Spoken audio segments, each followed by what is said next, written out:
മോളുടെ ഇഷ്ടപ്പെട്ട ദൈവത്തിനടുത്ത് പോയി വേണ്ട പൂജയൊക്കെ നടത്താൻ ഞാൻ അമൃതയെ ഏൽപ്പിച്ചതാ. ആണോ? എന്നാ പ്രസാദം എനിക്ക് തന്നേക്ക്. എന്റെ അമ്മ എനിക്ക് വേണ്ടി ചെയ്തല്ലേ.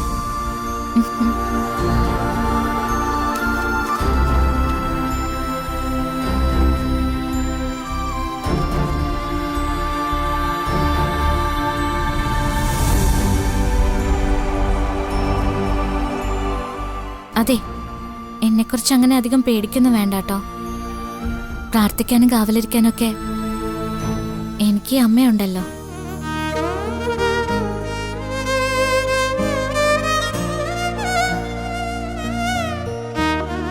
ദൈവമേ, എന്റെ മോൾക്കൊന്നും പറ്റരുതേ.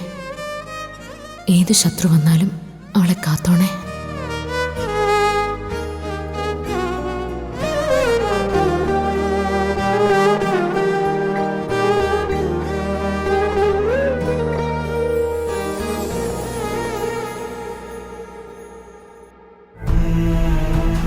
ഞാൻ സംസാരിച്ചപ്പോഴും രാധികമോൾ ഒഴിഞ്ഞു മാറുകയായിരുന്നു.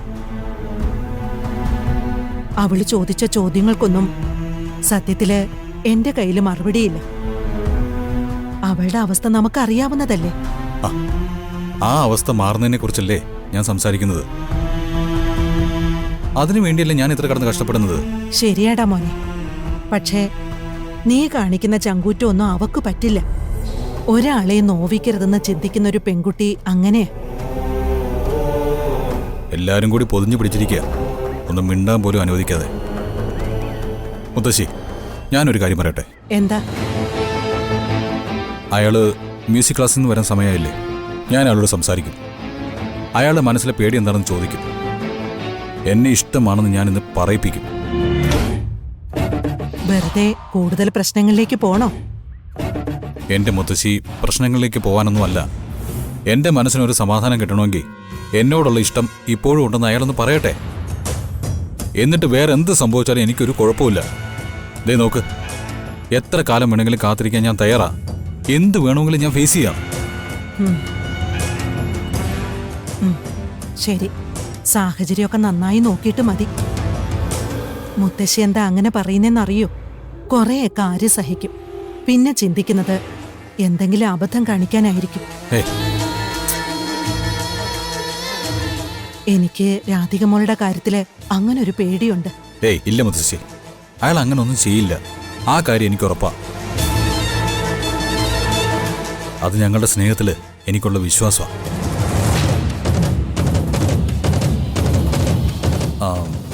മുത്തശ്ശിയും കൂടി വാ. ഞാൻ എന്തിനാടാ? വാ, എന്റെ ഒരു ധൈര്യത്തിന് വാ. വാ ഇങ്ങോട്ട്.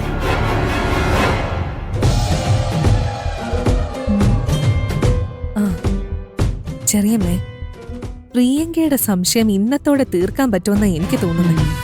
മ്യൂസിക് സ്കൂളിൽ നിന്ന് തിരിച്ചു വരുന്ന രാധികയും കാത്ത് ആ വരുൺ മുറ്റത്തന്നെ നിൽപ്പുണ്ട്. രാധികയെ കൊണ്ട് തന്നെ ഇഷ്ടമാണെന്ന് പറയിപ്പിക്കാൻ ആ വരുൺ നിൽക്കുന്നേ. അതിൽ കൂടിയ എന്ത് കാഴ്ച പ്രിയങ്കയ്ക്ക് കാണിച്ചു കൊടുക്കണ്ടേ? എങ്കി വാ, നമുക്ക് അവളുടെ അടുത്തേക്ക് പോവാം.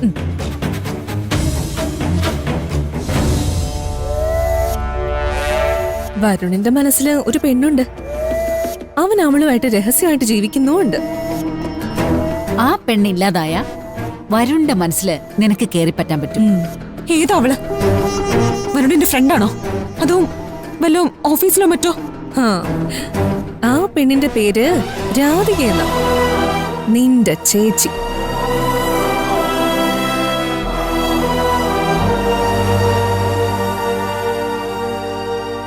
പ്രിയങ്കേ, നമുക്കേ ഒരു സ്ഥലം വരെ പോയാലോ? ഞാൻ എങ്ങോട്ടുമില്ല. അല്പം കാണാൻ രസമുള്ള കാഴ്ച കാണാനാ നിന്നെ വിളിക്കുന്നേ. എത്ര നല്ല കാഴ്ചയായാലും ഞാനില്ല. രാധികയും വരുണും തമ്മിലുള്ള പ്രണയരംഗം കാണാനാണെങ്കിലോ താല്പര്യമുണ്ടോ നിനക്ക്? ഞാൻ പറഞ്ഞില്ലേ, നീ അറിയാത്ത പല കാര്യങ്ങളും ഇവിടെ നടക്കുന്നുണ്ടെന്ന്. രാവിലെ രാധിക മ്യൂസിക് സ്കൂളിൽ പോയി കഴിഞ്ഞാ അവള് തിരിച്ചു വരുന്നത് വരെ വരുണിന്റെ ടെൻഷൻ നീ ശ്രദ്ധിച്ചിട്ടുണ്ടോ? ഒരു നിമിഷം പോലും കാണാതിരിക്കാൻ പറ്റാത്ത കാമുകന്റെ മനസ്സാ. ആ ടെൻഷനൊക്കെ അവൻ തീർക്കുന്നത് രാധിക തിരിച്ചു വരുമ്പോ അവളെ സ്വീകരിച്ചുകൊണ്ടാ. ഇന്ന് മാത്രമല്ല, ഇതുവരെയുള്ള എല്ലാ ദിവസങ്ങളിലും അതങ്ങനെ തന്നെയാണ് നടക്കാറുള്ളത്. നീ ഒന്ന് എഴുന്നേറ്റ് വാ. വരുണിന്റെ മുന്നിൽ നിന്റെ ചേച്ചി എങ്ങനെയാ പെരുമാറുന്നതെന്ന് ഇന്ന് നിനക്ക് ബോധ്യപ്പെടുത്തി തരാം. ആ, പിന്നൊരു കാര്യമുണ്ട്. അരുതാത്ത കാഴ്ച കണ്ട തൽക്കാലം ബഹളൊന്നും ഉണ്ടാക്കരുത്. അഥവാ ബഹളം ഉണ്ടാക്കിയ വരുൺ അത് എളുപ്പമാവും. ഒരുപക്ഷെ രാധികയാണ് തനിക്കിഷ്ടമെന്നും അവളുടെ കൂടെ ജീവിക്കണമെന്നും അവൻ പറയും. ഞാൻ വരാം. നിങ്ങൾ പറയുന്ന സത്യമാണെങ്കിൽ, വരുണിനോട് എന്റെ ചേച്ചിക്ക് ഇഷ്ടമുണ്ടെങ്കിൽ, നാളെ രാവിലെ എന്റെ ചേച്ചി ജീവനോടെ ഉണ്ടാവില്ല. ഇപ്പോഴാ നീ മിടുക്കിയായത്. ലോകത്തൊരു പെണ്ണും തന്റെ ഭർത്താവിനെ മറ്റൊരു സ്ത്രീക്ക് വിട്ടുകൊടുക്കാൻ തയ്യാറാവില്ല, ഒരു നോട്ടം കൊണ്ടുപോലും. നീ വന്നേ.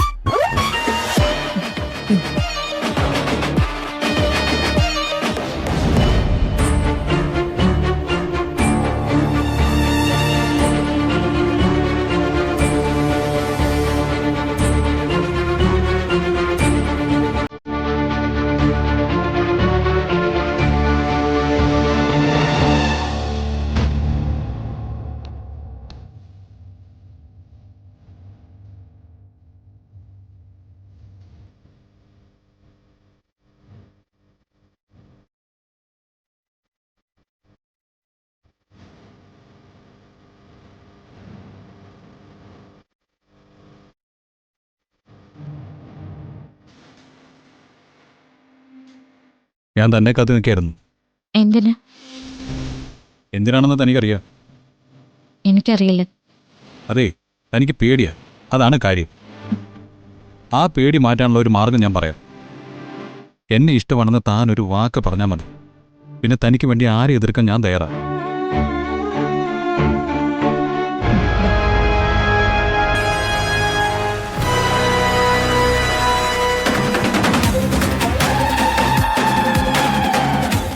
രാധിക, ഞാൻ എത്ര പറഞ്ഞിട്ട് താൻ എന്താ മനസ്സിലാക്കാത്തത്?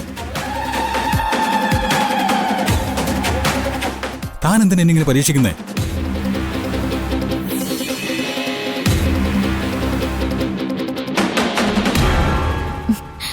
എനിക്ക് കണിമംഗലം വീട്ടിലെ എല്ലാവരോടും ബഹുമാന. വരുണോടും ആ ബഹുമാനത്തിൽ കൂടി ഒരു കാര്യമില്ല.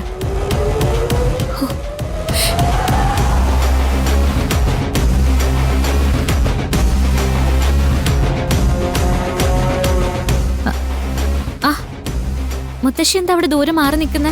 ഇങ്ങോട്ട് വാ.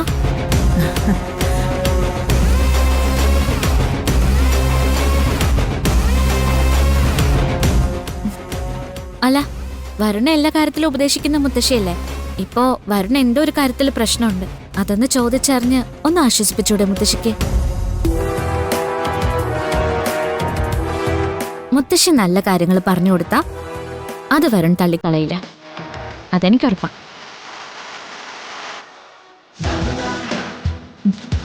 പോട്ടെ.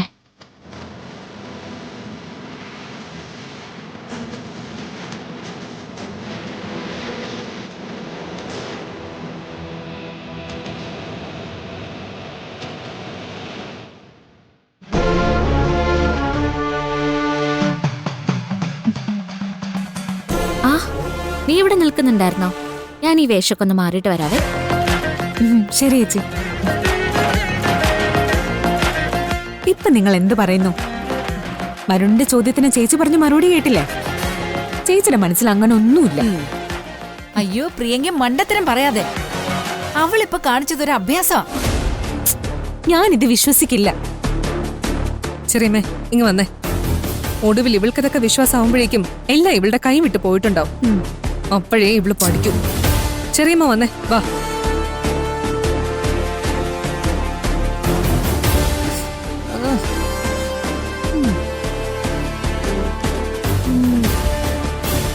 വരുണിന്റെ മനസ്സിൽ ചേച്ചിയോട് എന്തോ താല്പര്യമുണ്ട്, പക്ഷെ ചേച്ചിക്കതില്ല. ഇതിനുള്ള ശിക്ഷ വരുണ് ഞാൻ കൊടുക്കുന്നുണ്ട്.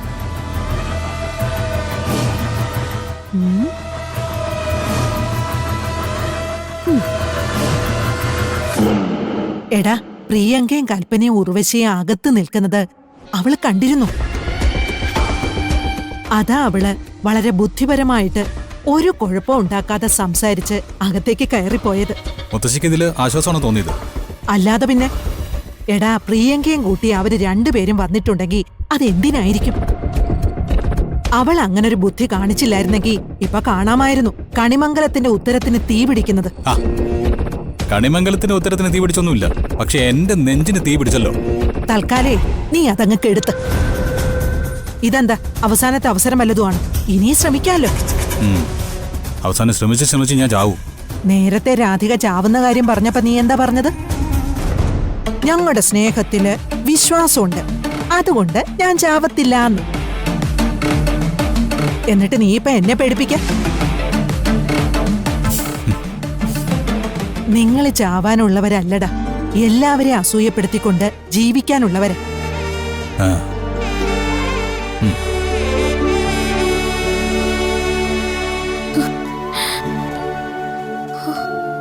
എങ്ങനെയാ ഇതൊക്കെ ചെയ്യാൻ പറ്റുന്നത്? പണ്ട് മഹാഭാരതത്തിലെ കുറേ വില്ലന്മാരെയും നായകന്മാരെയൊക്കെ ഒന്നിച്ചു നിർത്തി യുദ്ധം ചെയ്യിപ്പിച്ച് കണ്ടിരുന്നല്ലേ? അതൊക്കെ തന്നെയാണ് ഉദ്ദേശം അല്ലേ? യുദ്ധം ചെയ്യാൻ എല്ലാരും റെഡിയാ, പക്ഷെ എല്ലാവർക്കും വേണ്ടത് എന്റെ തലയാ. എന്തൊക്കെയാ എന്നെ കൊണ്ട് ചെയ്യിക്കുന്നത്? എന്നാ ഇതിനൊരു അവസാനം? അതൊന്ന് പറഞ്ഞു തരുവോ? ഞാൻ പറഞ്ഞു തരാം.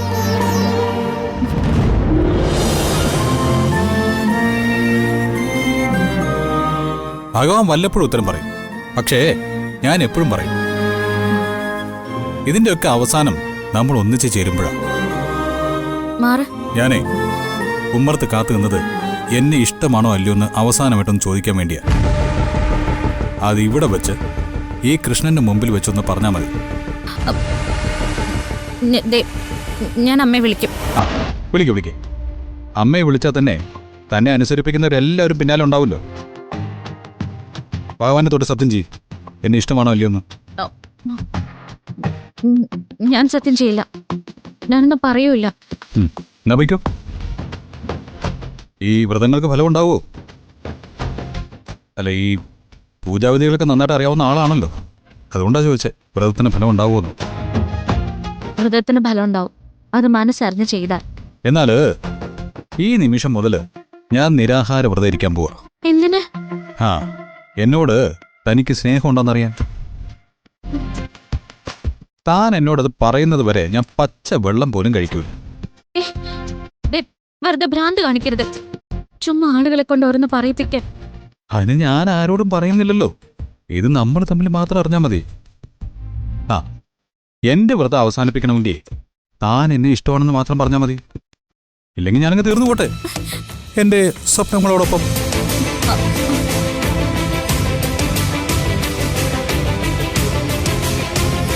എന്നാ പറയും? ഇല്ല. ആ, അങ്ങനെയാണെങ്കിൽ എന്റെ വ്രതം ഞാൻ ഉറപ്പിച്ചു. ഈ ഇരിക്കുന്ന ഭഗവാനാണ് സത്യം. അയ്യോ, വെറുതെ ശരീരത്തിനൊന്നും. ആ, ശരീരത്തിൽ എന്ത് വരാൻ? അല്ല, വന്നാലും തനിക്കെന്താ?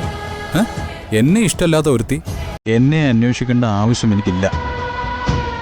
ജീവിക്കാൻ പറ്റുമെങ്കിൽ ചാവാൻ ചാൻസ് ഉണ്ടെന്ന് ഞാൻ നോക്കട്ടെ. ആ,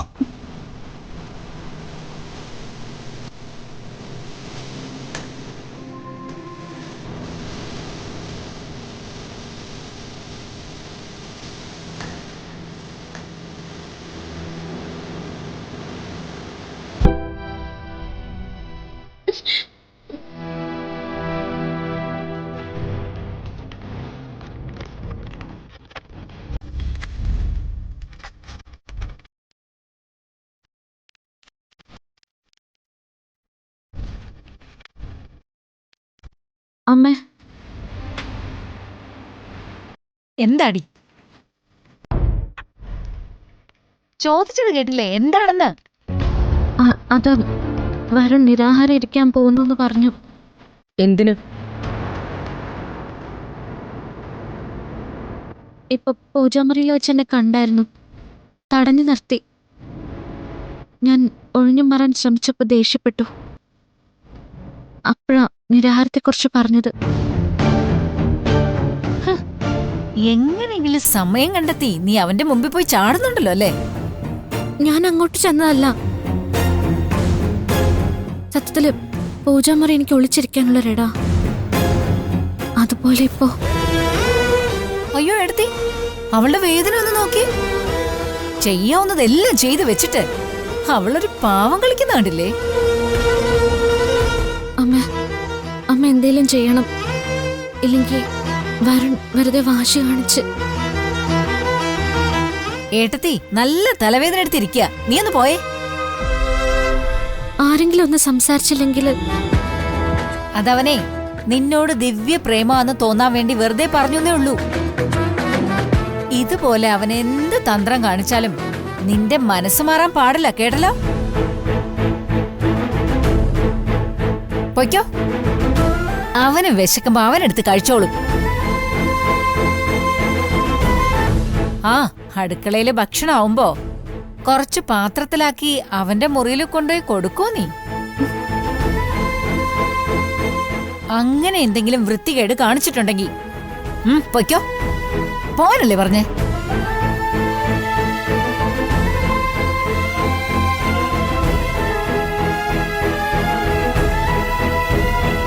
ഇതിപ്പോ വരുണിന്റെ രാധികയുടെ പ്രശ്നങ്ങൾ മാത്രം തീർക്കാനുള്ള സമയമല്ലേ ഉള്ളൂ ഏട്ടത്തി?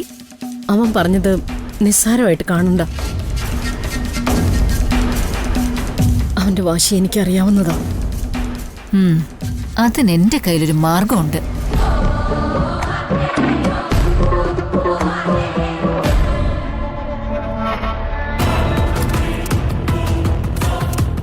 വരുൺ, ദാ ജ്യൂസ് കുടിക്കും.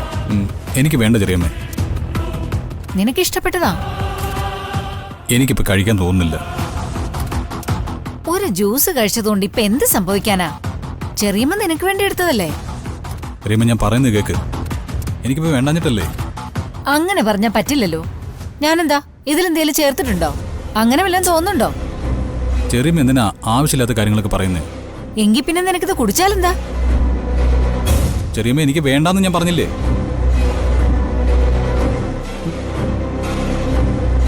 എന്താ ഉർവശി? ഒന്നുമില്ല എടുത്തി. ഞാനേ ഒരു ജ്യൂസ് കൊണ്ടൊന്ന് കൊടുത്തു. അത് കഴിക്കാൻ പറ്റില്ല എന്ന് പറഞ്ഞ ഈ കിടന്ന് ബഹളം വെക്കുന്നത്.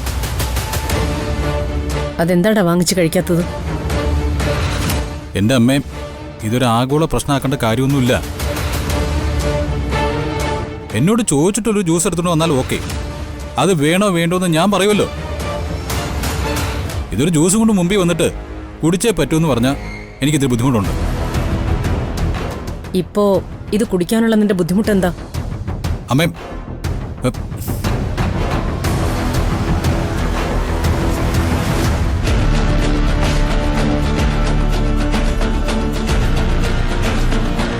ഞാനേ പട്ടിണി കിടന്ന് ചാവാൻ പോവാ. അപ്പൊ പിന്നെ വെള്ളം കുടിച്ചുകൂടല്ലോ.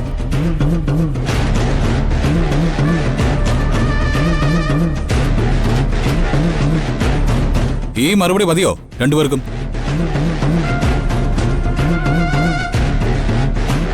എന്റെ അമ്മ, അത്യാവശ്യം എനിക്ക് വേണ്ടത് തിന്നാനും കുടിക്കാനും ഒക്കെ ഞാൻ ആയിട്ടുണ്ട്. അത് ചെറിയമ്മയ്ക്കൊന്ന് പറഞ്ഞു കൊടുക്ക്.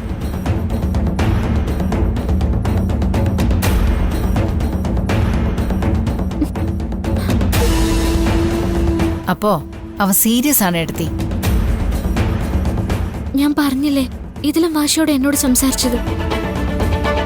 അത് പിന്നെ അങ്ങനെ ആയിരിക്കുമല്ലോ. നിന്നോട് എല്ലാ കാര്യങ്ങളും സ്പെഷ്യൽ അല്ലേ അവന്? അവൻ നിരാഹാരം ഇരിക്കുന്ന കാര്യം ഇവിടെ വേറെ ആരും അറിയാൻ പാടില്ല.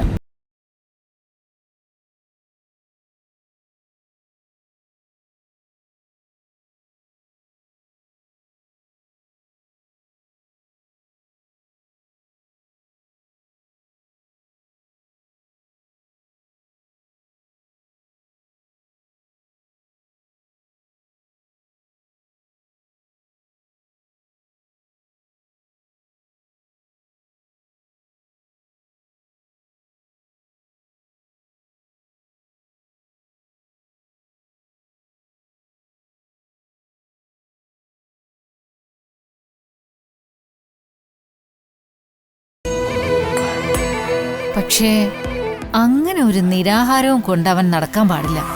അത് നമ്മൾ പൊളിക്കണം.